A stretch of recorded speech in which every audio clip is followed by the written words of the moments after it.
Moving on forward to our next discussion and discourse, and of course do pay attention, this is also going to be really interesting and quite riveting. An equitable boardroom today, ladies and gentlemen, has been a long-standing dream for Women of India Inc.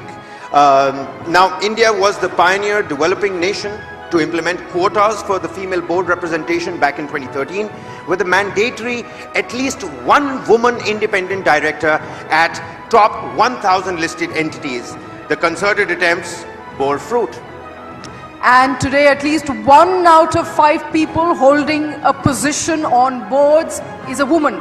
The regulatory push has increased women's participation in Indian corporate boardrooms like never before, but there is a still very significant room for improvement. How do we go beyond tokenism and ensure that women are actually heard? The motherhood penalty is minimized and women are taken back into the workforce. Important questions. But a lot more that still needs to be done, and before we do that, let's take a look.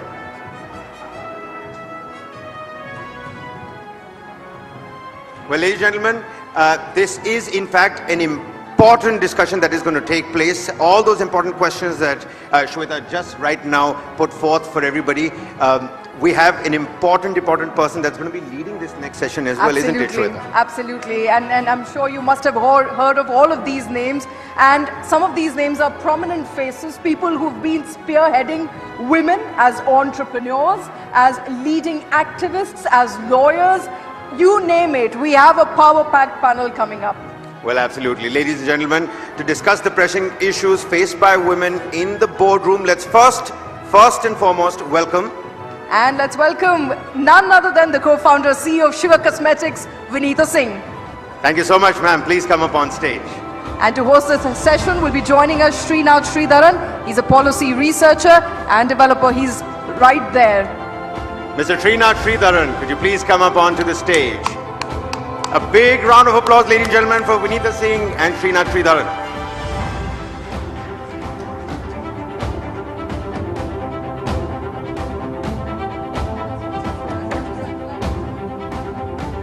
Yours.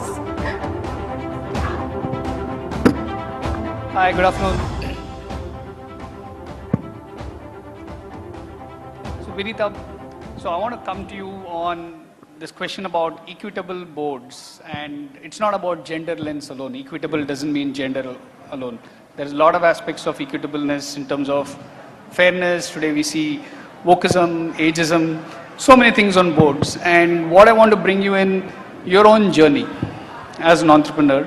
What are your observations about equitableness? I'm sure you faced a lot of glass ceiling, and how did you cross them? Firstly, it's a privilege to be here at this event. I'm very grateful. To be on this hot seat, I don't even have a cool picture like that. But I'm going to get that in place for my next year's introductions. So in my own journey as an entrepreneur, I think for entrepreneurs, survival is your first and foremost responsibility, because 99% startups fail. They die within their first 2 years. Even after funding, 90% startups fail. And so somewhere in the journey of surviving and just hanging on, because the #1 responsibility of a founder is actually to keep their company afloat. In that journey of surviving to building a large business, at some point you have to figure out corporate governance, having an equitable board. And I think we're on that journey, and it's very important because there is now enough data. I mean, there have been Fortune 500 companies observed over a period of time where participation of women at the CXO level and in boards leads to, on average, more profits. And there's data there. In a country like India, where less than 20% participation of women in workforce, there is an $800 billion GDP impact at stake if you're not able to move this number by another 10%. So I think there is a logical requirement of more equitable organizations from top to bottom. At the bottom now, at the entry level, we are seeing 33% participation, but like the anchor mentioned, there is the whole 25 to 40 years, which is a grave for women's careers where we get dropped off, and at the top it's just about 5%. And I think that's what we need to solve for, because if we don't solve for it, it is going to be expensive for the economy and for the profits of the organization. And I think a person can make a big difference. If I talk about sugar, in an organization of 4,000, we have 3,000 women. That's about 75% participation of women in workforce. If I talk about my own investments in Shark Tank, more than 50% of the capital invested by me on Shark Tank has gone to organizations, companies, which have at least one woman founder. And I think just starting that flywheel, you can, if you put some women in decision-making positions, there is the ability to start making organizations more equitable. Because if you look at the funding gap, less than 2% of the capital globally goes to women-led companies. Now, as opposed to that, in Shark Tank, you have about more than 40% representation of women founders, which is leading to some investors like me putting 50% of our capital in women. And I think that's just the beginning, but we just have to do the best that we can. Sure. Staying on Shark Tank, Yeah. Is it only the idea? Is it the promoter? Or is there concept of around their ethics and integrity towards board governance? What makes you sign that check? Yeah. So actually, idea is the least important, because what really matters is not idea. Ideas are a dime a dozen. What matters is execution, and for that, the founder is very important. So I think the only thing we are gauging in the limited time that we have, and people don't believe that, we are actually clueless about what is the next pitch going to be, but we are. I mean, we just have those few minutes to make that decision. And the only bet that you're taking at that point of time is on the jockey. Basically, the person who's driving that business, the founder. And you do have to you cannot figure out corporate governance and integrity in those few minutes, but that intellectual honesty of owning up, is the founder honestly owning up to their failures and talking about them openly and has some learnings from them? Is the founder trying to sugarcoat all the gaps in their story by trying to gloss over them, push them under the carpet, or are they being honest, saying, this is my weakness, this is what I need to learn? And that can help you predict whether there will be eventual integrity, corporate governance. So I think idea is the least important. Product is very less important. What is most important is the founder. Because at the end of the day, including sugar was born out of a business that started off as an e-commerce subscription but evolved into a makeup brand. And pivots and evolution happen in a startup's journey. It's very important that you have like an honest founder who's like a learning machine, constantly reading the market and iterating their business accordingly. Sure. I mean, we were speaking before the panel about how boards are becoming refreshingly different and with ability to have candid conversations in younger organizations as yours. I mean, give me some context and color of one of if I say corporate governance to the old school professionals, it'll sound very boring, fuddy-duddy, and almost like old boys network. But in the startup world, there is also a fear now saying, will innovation come at the cost of compliance? And I'm not taking any names here. How do you balance this? Yeah, so I think, in my experience, the thumb rule is that you are struggling for survival in the first 0 to 100 journey, which is say 100 employees. After that, you are responsible for the families and the lives and the careers of those 100 people. And you don't have an option not to be compliant, not to prioritize corporate governance. And that, wow, explosive. And that switch happens in that journey. And a lot of founders, if you wait, a lot of companies wait, I will do this at the time of IPO, I will build a board. Before my IPO, I will start putting ESG in place. I'll start thinking of diversity just before the listing. But that's too late because the bad habits and the bad culture and the policies have gone across the system.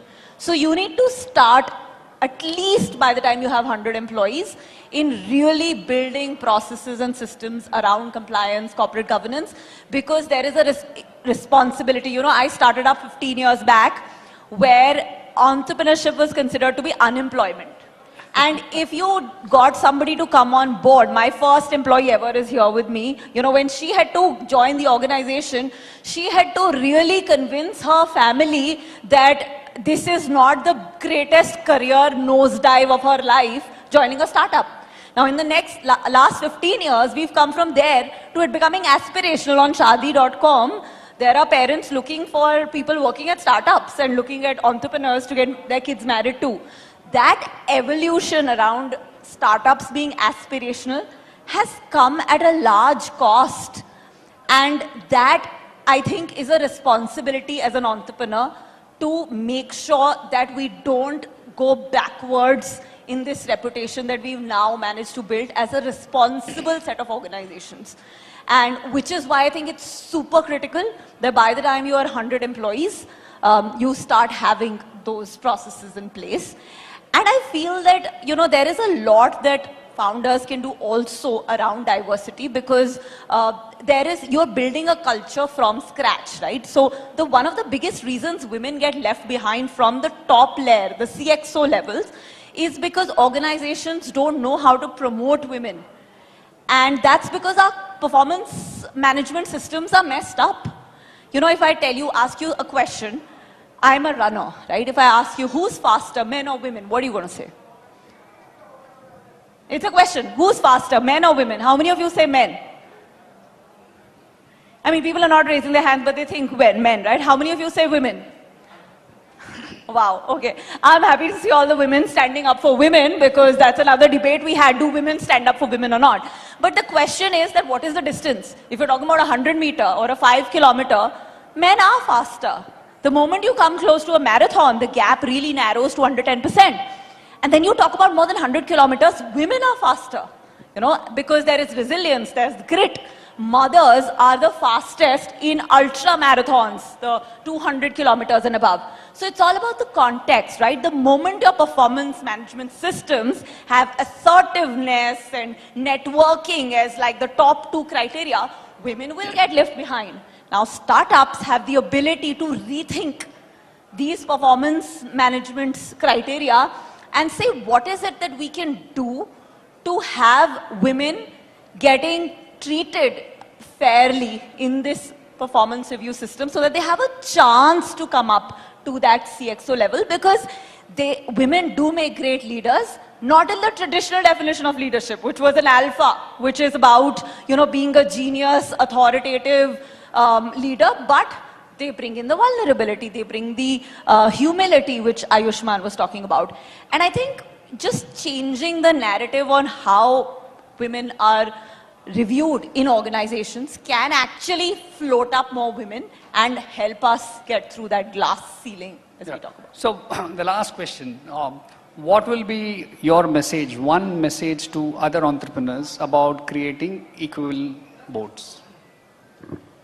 Firstly, my message to entrepreneurs is that we're in a fantastic decade. I mean, there is no other place or time to build than right now in India, because we're the only economy at that scale growing at 7-8%, 800 million internet users, which is 5x from what it was 10 years back.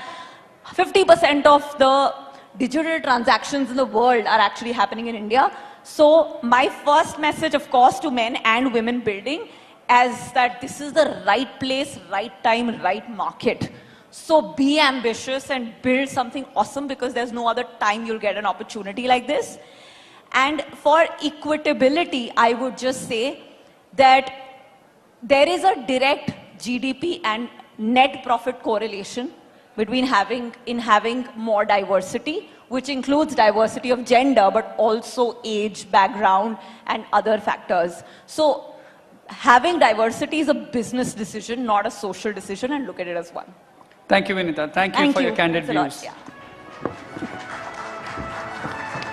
Ladies and gentlemen, give it up for Vineeta Singh. Vineeta, before you leave, I do have a quick couple of questions.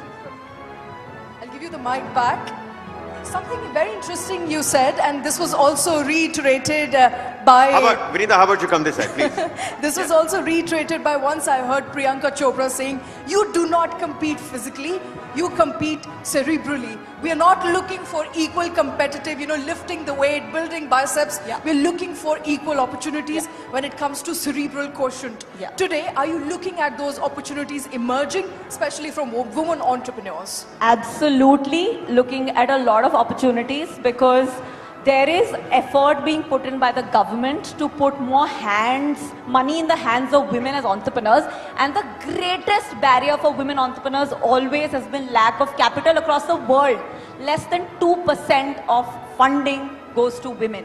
Now in India there have been these funds and capital created which is making it easier for women entrepreneurs to raise capital, and I feel when women raise capital and build organizations, they hire more women. It starts a flywheel of one, role models and mentors, and second, of just better policies that are more supportive of women. And we're at the starting point of that flywheel, and I feel next 10 years, all these conversations about not having enough representation of women will dramatically change. Okay, and to all those women who are hoping to be the next people you fund on Shark Tanks, as a shark, what exactly would you like to tell them?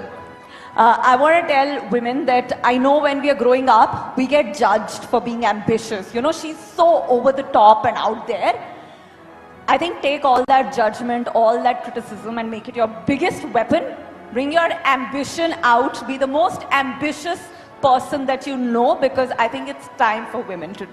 All right, Vineeta, thank you very much. Be the ambitious person you want to be. Be over the top if that's what you like. I think that's the message coming in. Vineeta, thank you very much. Pleasure listening to you.